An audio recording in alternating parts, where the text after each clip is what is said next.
Hello. Yeah, okay. So, spiritual bypassing. We all know a bypass. We don't face something that we would prefer not to feel. So, there's something about us that helps us and protects us from feeling something we prefer not to feel. Is there anybody that didn't do that? I'm not sure there is. So, I've heard things like, spiritual bypassing, like people could get on the mat and go and meditate to avoid their feelings. But it makes me wonder why they went to the mat in the first place to meditate. And it's probably to heal and face their feelings, or to embrace useful healing energies, to liberate from suffering. I've also heard people say that spiritual bypassing is to explain away a trauma. Excuse me, but what is a trauma? Is trauma incoming information from the outside world? Is difficult feelings in relation to the outside world? Just being shamed, belittled. We've already faced them. We might have taken on some information. Thinking of trauma is an event or a multiple of events that have happened, that have given a message to someone. It's a big like an injection of information that comes in, and we get preoccupied with it. It kind of is news that comes in and steals the show. Sometimes that kind of jumps on parts of our psyche, and we think, gosh, that's just too much to deal with. I'm now this. So we kind of believe that we're this stuff that has come in, or we're the shame of what those people said to us, that we're stupid, or we're this or that, or whatever they want to somehow make themselves bigger than you by saying. So we kind of perceive it as bigger than us. So, if someone is going to come up to you and violate you, and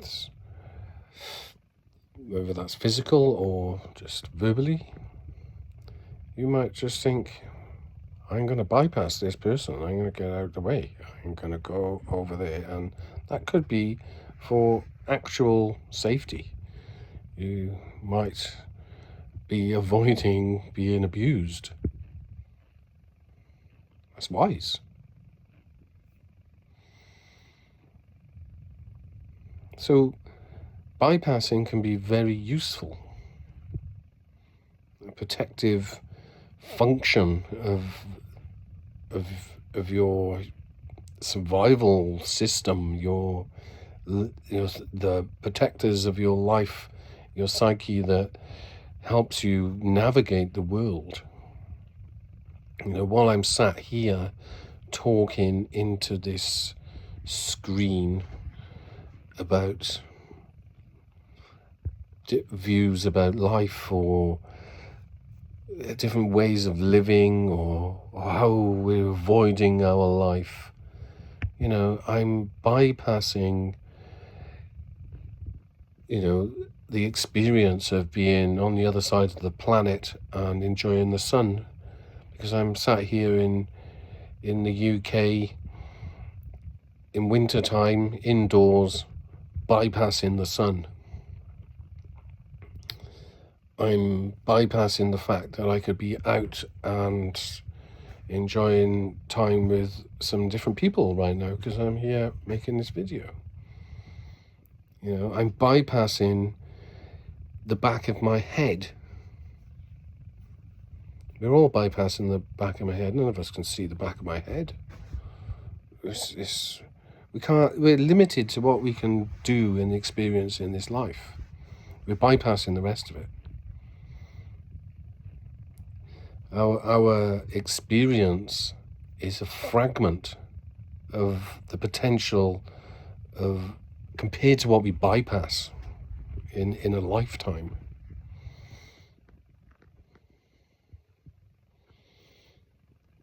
We all have to do it.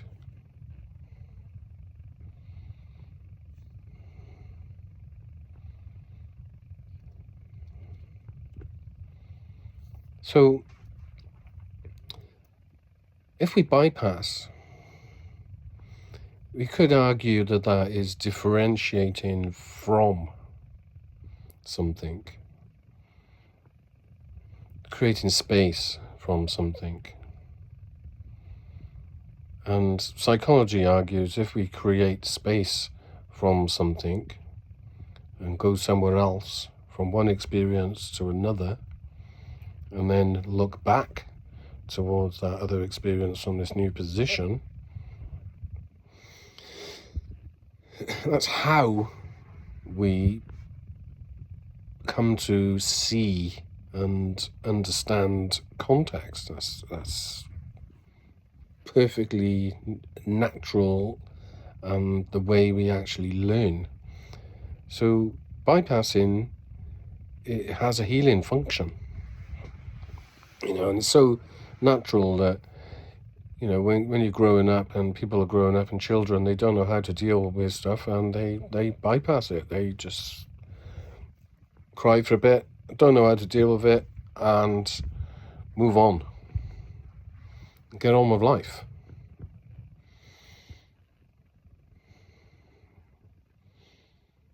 The solution is to gain more experience. Is there anybody that hasn't done that? I'm not sure there is. Yes, those experiences can squash down parts of us. But what is causing that bypass is not so much us, but the stuff that has come in that has squashed it down. You could say that is a burden.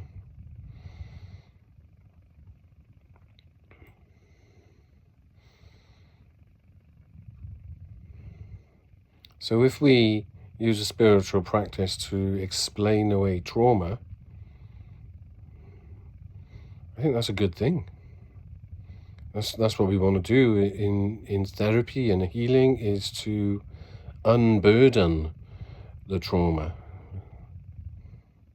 Or do we keep the trauma, make use of it?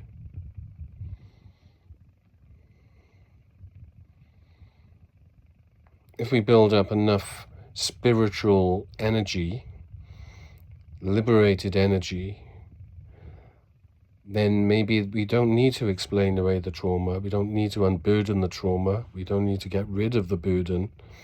We can just keep the part of us and keep that incoming news that we thought was traumatic or was traumatic, feel it, experience it, and it becomes useful. We don't need to bypass it in any way, shape or form. We don't need to even get rid of it.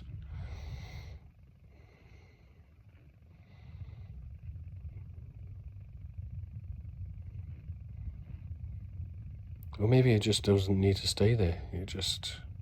We just focus on what we are.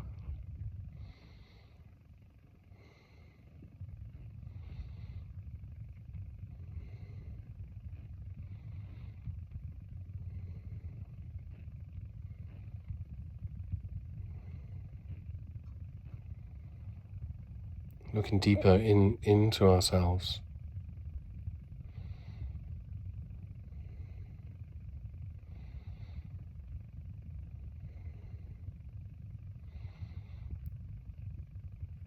And allowing ourselves to be.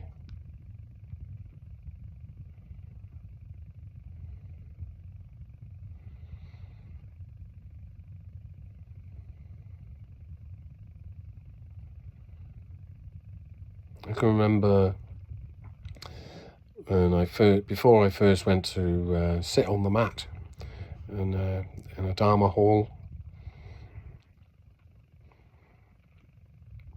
I was thinking to myself, gosh, I'm going to go there, and it's a long retreat,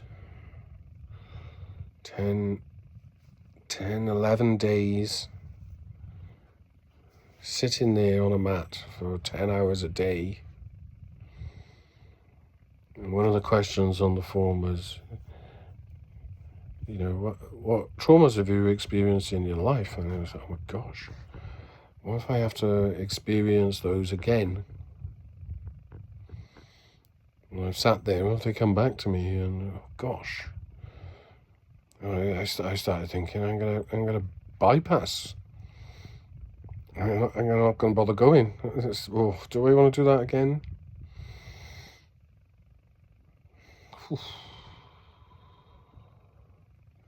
Then I thought, I've experienced them before. I'm already holding those experiences. What's the big deal? Off I go. Let's go and do it. Yes. Well, I'm sat there, and you practice meditation. At home, I'd been practicing like 15, 20 minutes, maybe an hour at a time.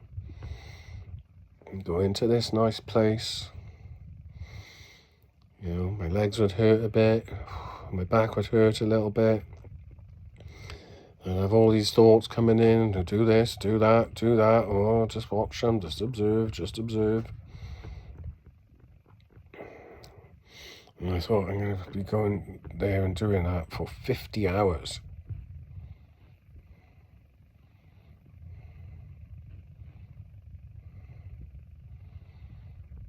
At least. I kind of got to do it, and I can kind of look at that experience of meditating 15, 20 minutes, 30 minutes a day, an hour. A bit like a therapeutic hour. You go to therapy for an hour, and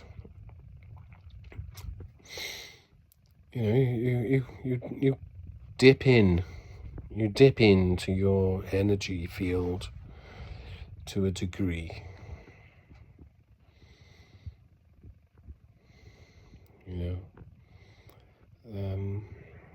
What check in with yourself. What comes up? What am I feeling? What am I avoiding? What do I want to deal with? What do I want to talk about? What don't I want to talk about? Do I need to talk about that really? I'll just, what do I need to invite in? What qualities? I'll just invite the qualities. I'll just invite solutions. I don't have to deal with it. Yeah, a degree of bypassing. I construct my life the way I prefer it to be. I'll bypass that lot.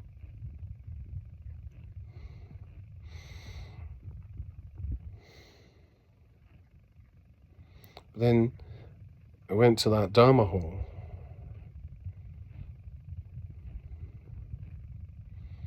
And I sat there. Managed to get through the first 10 hours. 10 hours meditation, sat down on the mat, legs crossed.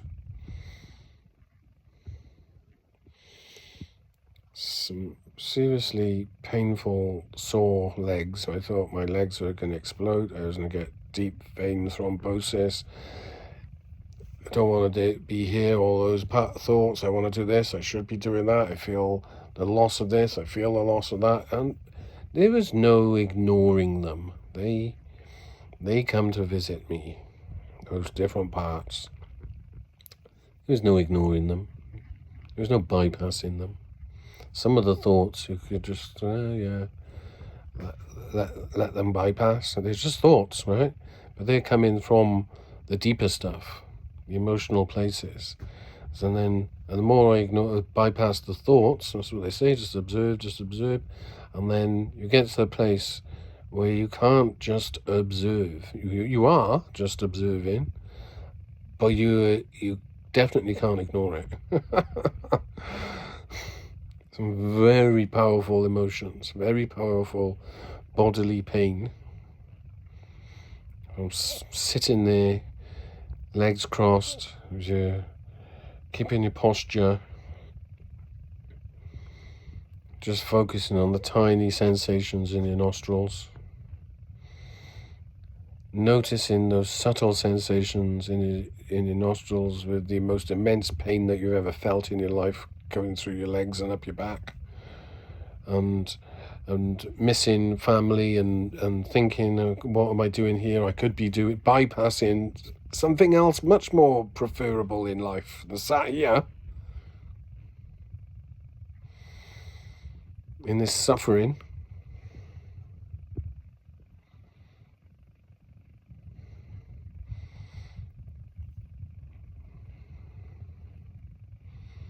after you've been sat there for hours and hours and hours and hours in that same position, the torment, you don't ignore those emotional parts. People who say, or you go sit on the mat, you're bypassing life. Yeah, you're bypassing life. You're not bypassing your reality, your inner experience. That's loud and clear. It's far easier to bypass parts of your psyche and experience in the therapy room. Not always. When the conditions are right, it can only take 10 minutes and you're experiencing something hugely powerful. In a conversation, it can be not even 10 minutes. It can be from one question.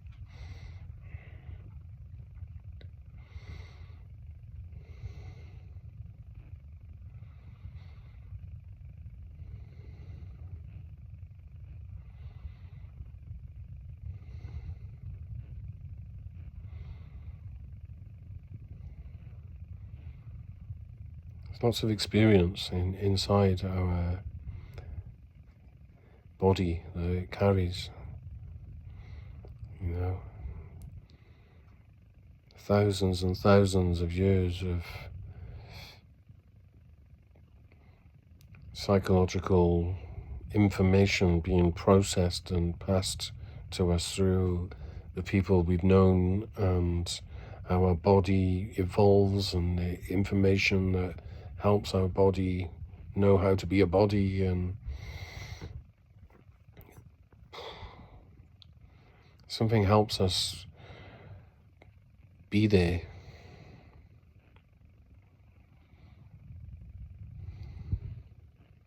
It's carrying all that.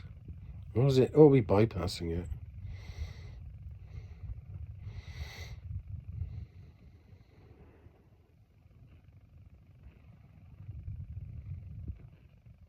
Sometimes that space of bypassing is necessary to help us face it.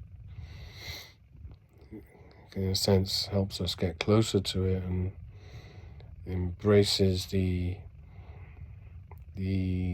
difference, the energy that already carries it, to a bit like If you pour a concentrated squash or drink into a glass, and it's this side, the concentrate, and you could sip that, and it's just way too strong. Some different variations of concentrate might be bearable to taste, and you might enjoy some of them, but others, it's just too much. But if you add something as simple as water to dilute it, it'd be easier to taste. It'd be okay to taste. So are we bypassing the concentrate, or are we just making it more appropriate for ourselves?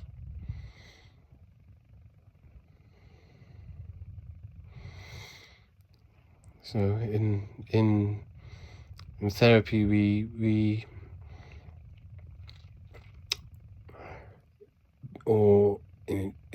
bring the energy that helps us deal with the experience forth, a bit like adding water. So then we can face the different parts of our psyche, the shame, the stuff that is not ours, that has been embedded in us.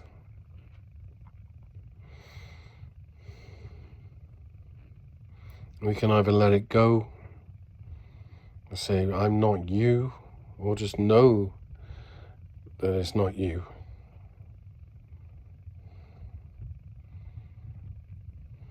You have a choice. What you do, it's your choice. Whether you bypass it, you face it, it's up to you.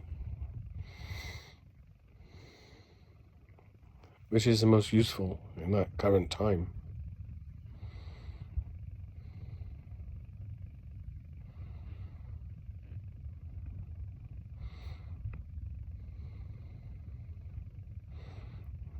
It's 22 minutes, so I'm gonna call this one off right here, and maybe think about it a bit more, reflect.